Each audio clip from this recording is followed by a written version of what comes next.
ஒண்ணு.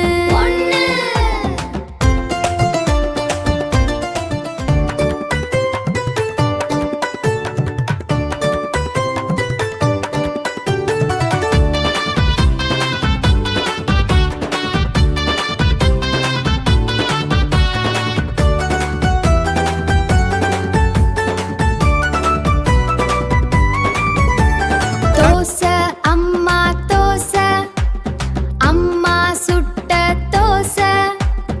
அரிசி மாவும் உளுந்து மாவும் கலந்து சுட்ட தோசை. அப்பாவுக்கு 4, அம்மாவுக்கு 3, அண்ணனுக்கு 2, பாப்பாவுக்கு 1.